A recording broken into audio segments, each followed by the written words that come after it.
Do do do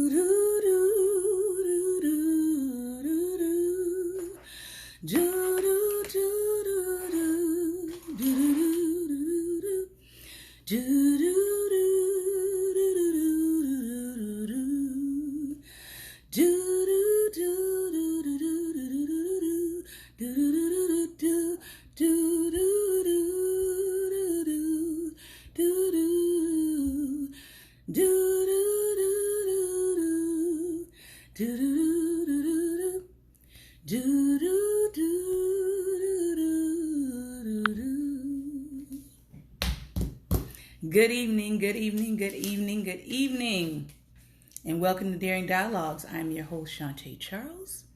This is episode 50, and we are officially at our halfway mark. I do have a giveaway, so let me grab it real quick.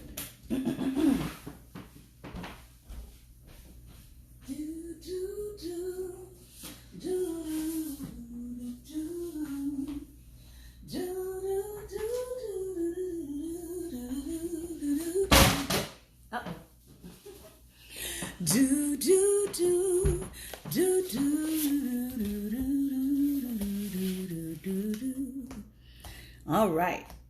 So, my giveaway at episode 50 is after this broadcast, the first two people who go online and tell someone about Daring Dialogues by either tagging me, sharing the Daring Dialogues Facebook page and tagging me, or doing a short 30-second video about Daring Dialogues will get one of these copies of this book.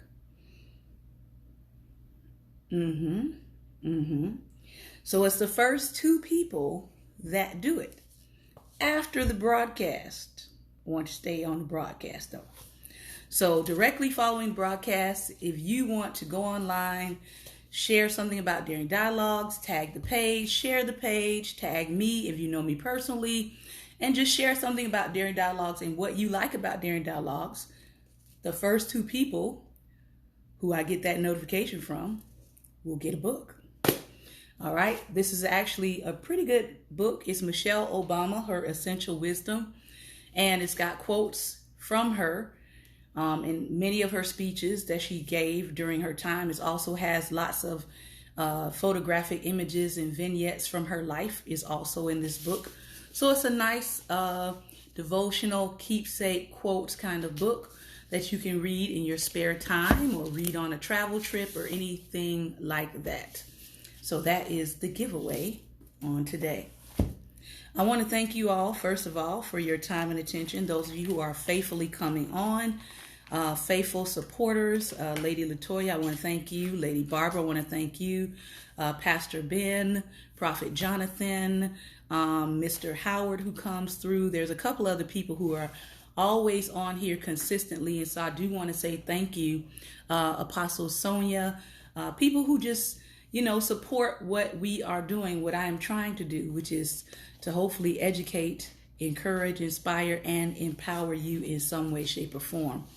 So today is Monday Motivation, and I do want to say that the prayers of the righteous are availing much. I am making some headway with my students. I think that how children talk, because children talk sometimes like adults talk. I think some headway is being made as children go around and they share with other children about what's happening in my class and what they're learning and how their skills are increasing. And I even had one of the students put me on one of her posters as being a nice teacher. That means a lot to those of us in the field who don't always get called nice when we're trying to facilitate learning. And then today I had several young ladies. You have to remember middle school, they're like anywhere between 10 and 14, depending on their age of when they started or if they've been held back. So I had some young ladies today that actually came up to me and gave me hugs of their own accord. I never force children to hug me or anything like that, but I will take hugs. So they were offering them today. So I said, I must be doing something right. It is week 4. Week 4. Remember those habits, right? And how it takes a certain amount of time to begin to form habits. For those of you who are into breaking habits and forming new habits, it takes 21 days to break a habit. But what people don't follow up with is it takes 7 days to form a new habit. So you're really supposed to be working on something for 28 days or longer, not just 21. Tip from a coach. All right. So today we are digging back into Essentialism by Gary McKeown. And we're continuing to talk about the aspect of sleep and protecting that asset. This is chapter 8 in the book. And we are going to cover shattering the sleep stigma, because there is a stigma around sleep. And if you're African American, it's really a stigma around sleep. African Americans in the past, of course, we know, like historical precedents have been set for calling Black people lazy, saying that they sleep too much. And of course, they would call us lazy after they can no longer make money off of us through slavery. All right. So once the free labor ended, then all of a sudden Black people got branded as lazy. Oh, the irony. But yeah, so it is a stereotype. And because of that stereotype, I know many African American people who work themselves, overwork themselves, overtire themselves, work themselves to the bone, trying to prove something to this invisible expectation. I'll put it that way.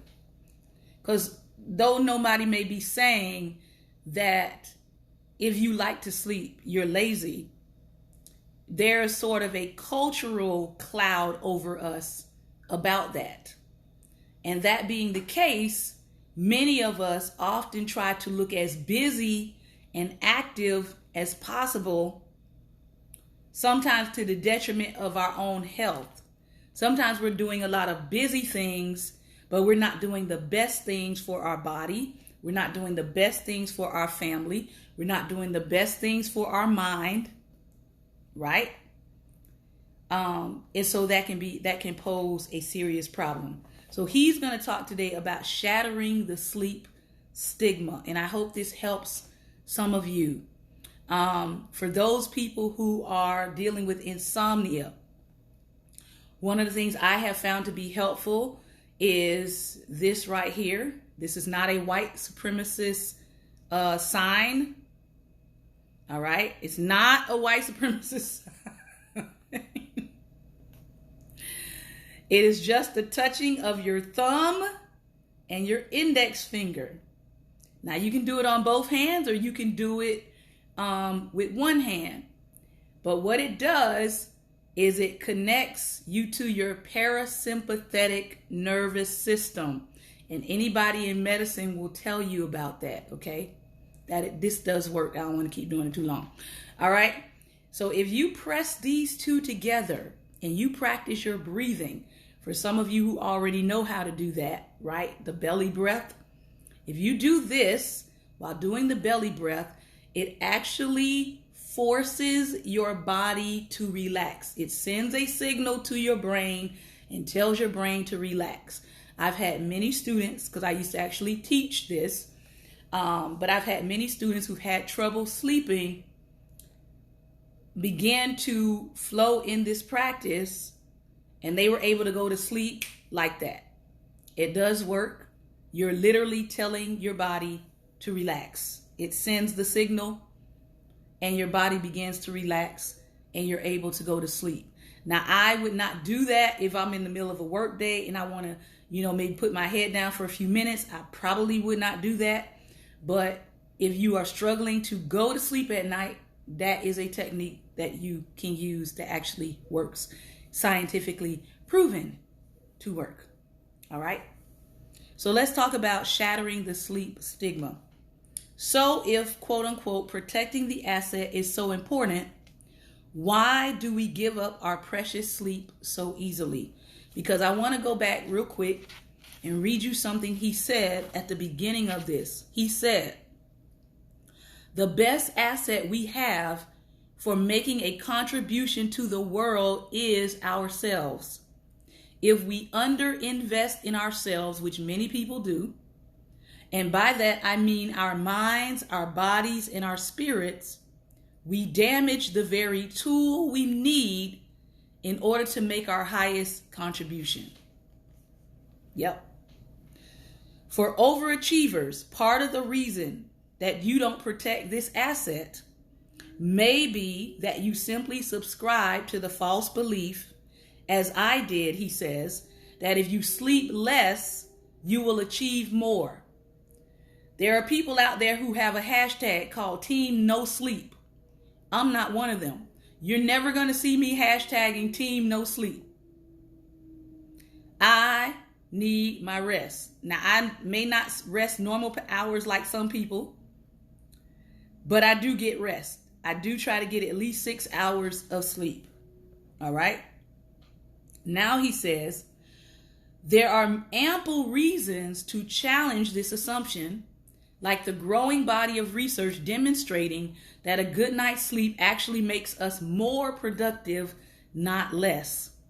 In K. Anders Ericsson's famous study of violinists, popularized by Malcolm Gladwell as the 10,000 hour rule, Anders found that the best violinists spent more time practicing than the merely good students.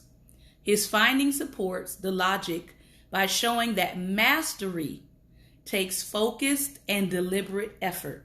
So in case you've never heard of the 10,000 hour rule, if you have dedicated 10,000 hours to something, you can be considered a master in that thing. But a lot of people don't dedicate 10,000 hours to anything these days. All right. But mastery takes focused and deliberate effort. And it's encouraging to learn that excellence is within our sphere of influence rather than a blessing bestowed only on the most naturally gifted. It also comes close to encouraging the non-essentialist mindset of I have to do it all, the myth that can lead people to justify spending longer and longer hours working with diminishing returns. That is, until we look at a less well-known finding from the same study, that the second most important factor differentiating the best from the good was actually sleep. Sleep. Sleep. Not skill. Sleep. The best violinists slept on average of 8.6 hours in every 24-hour period, about an hour longer than the average American. Over the period of a week, they also spend an average of 2.8 hours napping in the afternoon, about 2 hours longer than the average. Sleep, the authors of the study concluded, allowed these top performers to regenerate so that they could practice with greater concentration. So yes, while they practiced more, they also got more out of those hours of practice because they were better rested. Now, let's also take into account that African Americans in this country are often not better rested for a whole lot of reasons. Number one, because people like to police our bodies. And so while everybody else is getting their rest and are better rested, many times we have to pick where we get rest. Because even recently, unfortunately, in our United States of America, people have been killed while taking a nap or while sleeping in their car trying to get this rest. I know of 2 cases where a husband and a wife were sleeping in a car and they were shot up by police. A gentleman was sleeping like in a parking lot for a fast food restaurant, and they came with guns blazing and shot up the car. So while I understand this premise of rest, I also have to put another layer to that for African Americans. And we have to recognize that no, we can't just rest anywhere. We actually have to pick our places very wisely. Yeah. So I'm going to encourage you to get rest, but I'm also going to encourage you to be safe while you're getting your rest. Let me keep moving. Again, something that our counterpoint parts don't necessarily have to think about. Okay.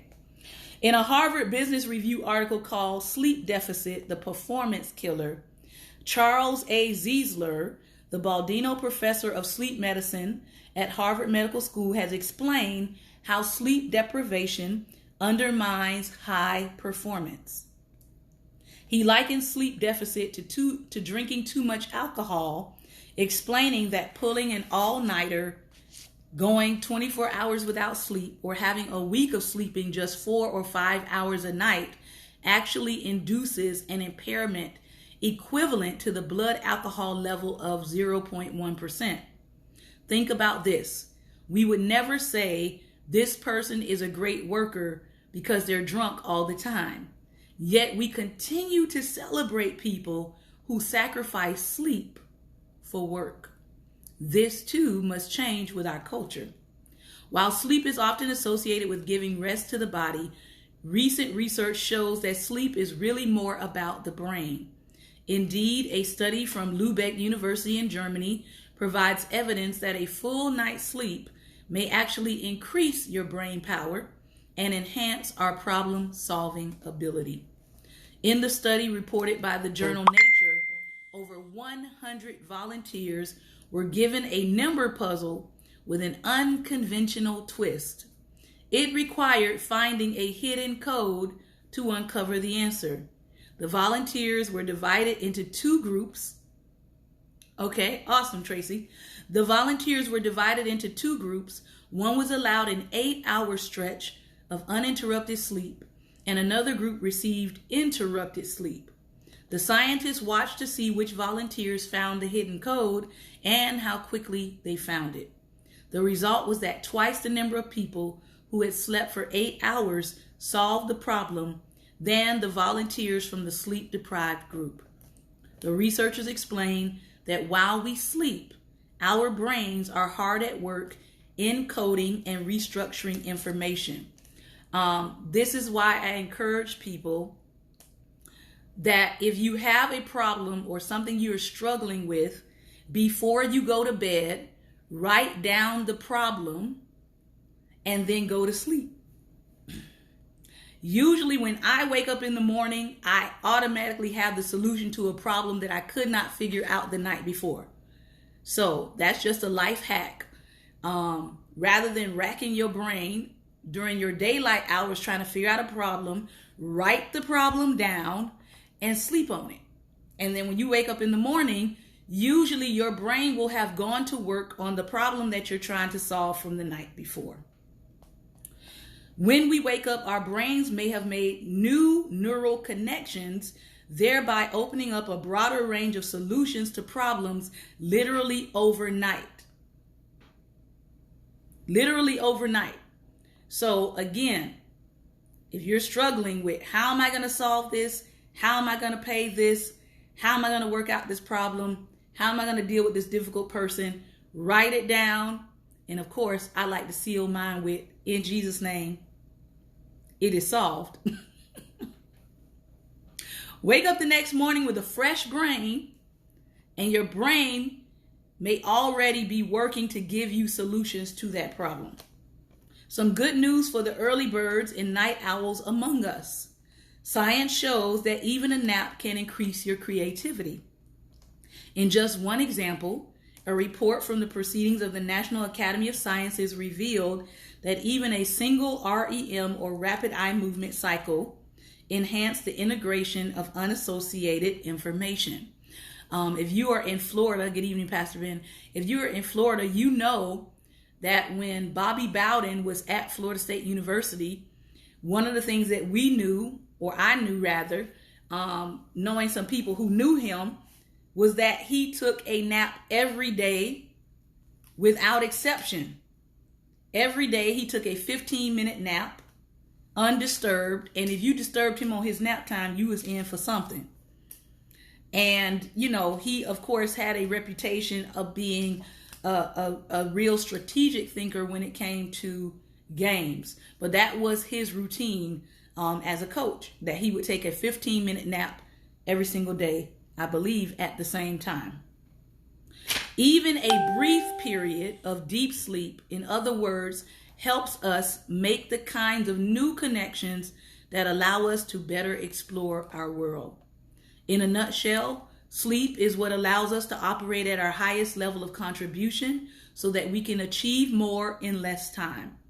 While there continues to be a culture of machismo when it comes to going without sleep, luckily the stigma is fading, thanks in part to a few super high performers in industries that celebrate burning the candle at both ends, who have publicly boasted about getting a full 8 hours of sleep.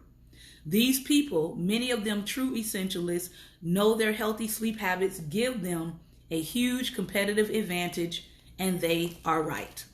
Jeff Bezos, the founder of Amazon.com, is one of them.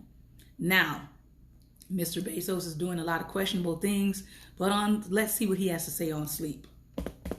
He's also a fellow alumni of my high school. We went to the same high school, which is very interesting.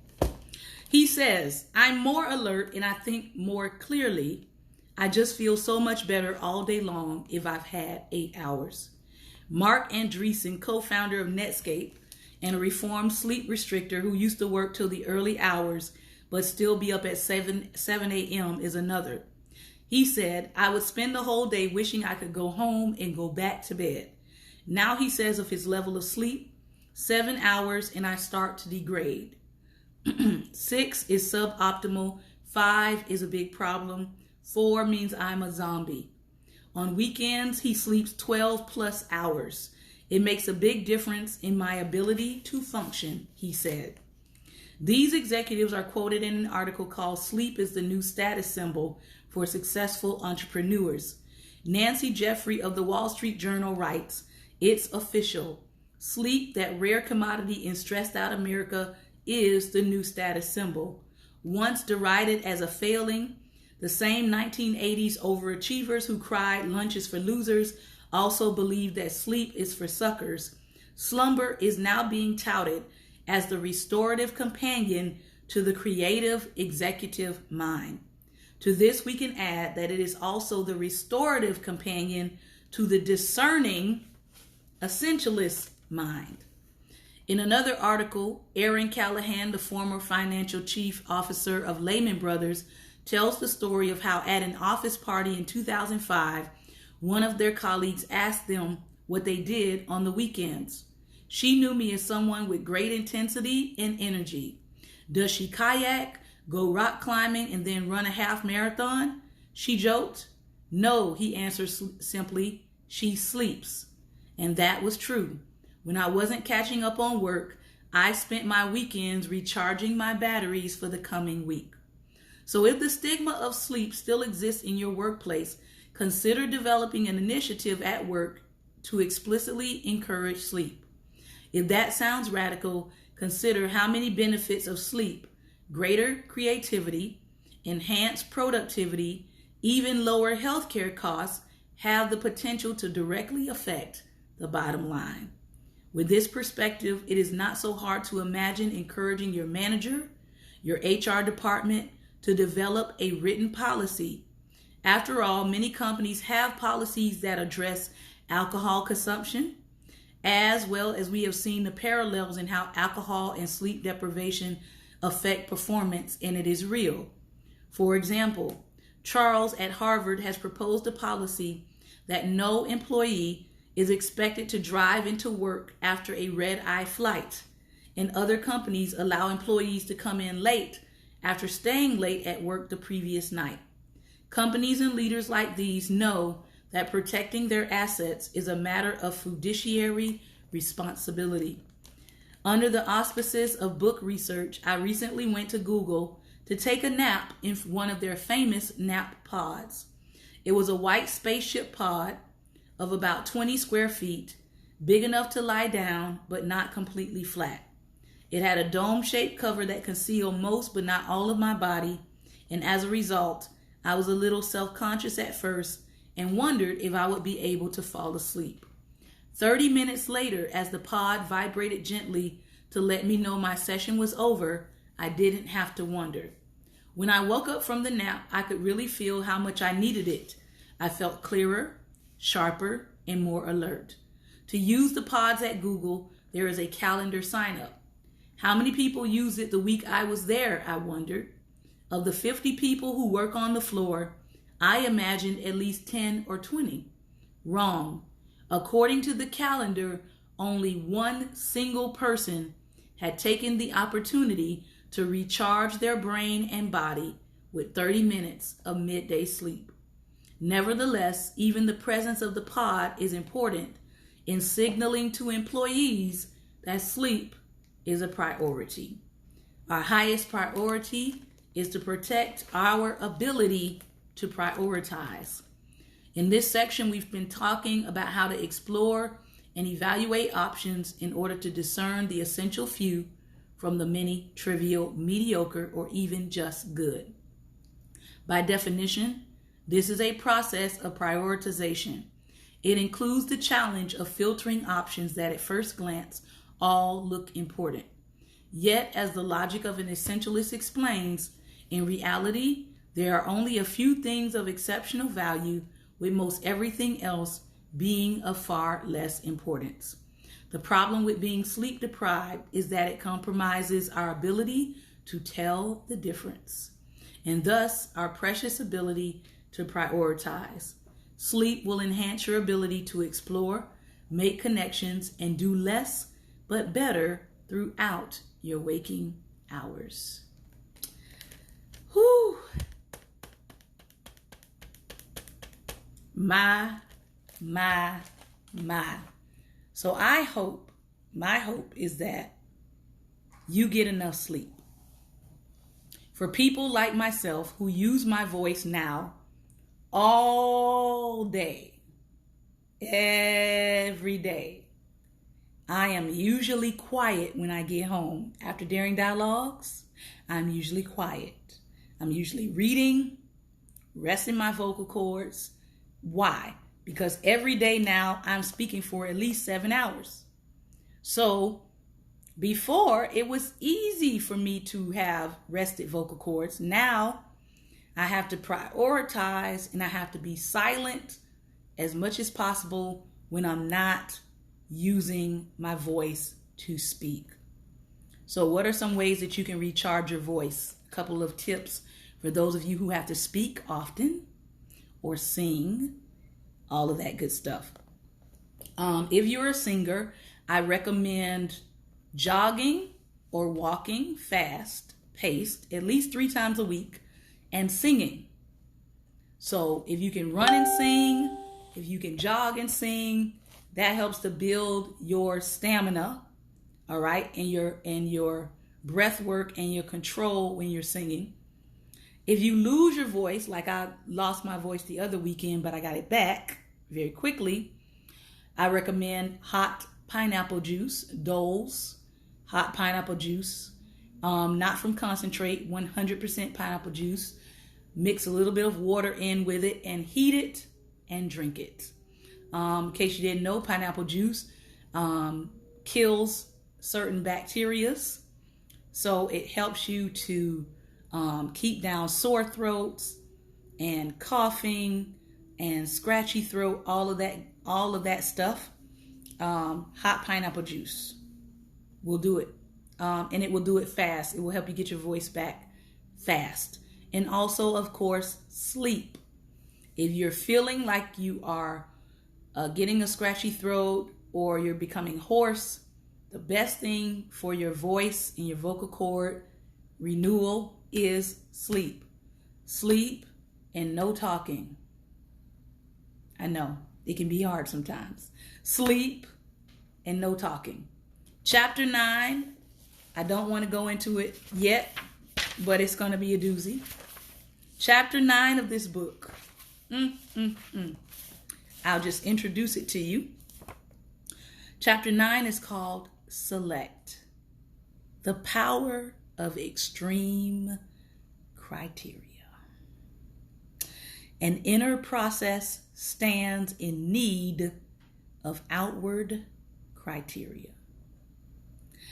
Some of us need to develop some extreme criteria for our lives.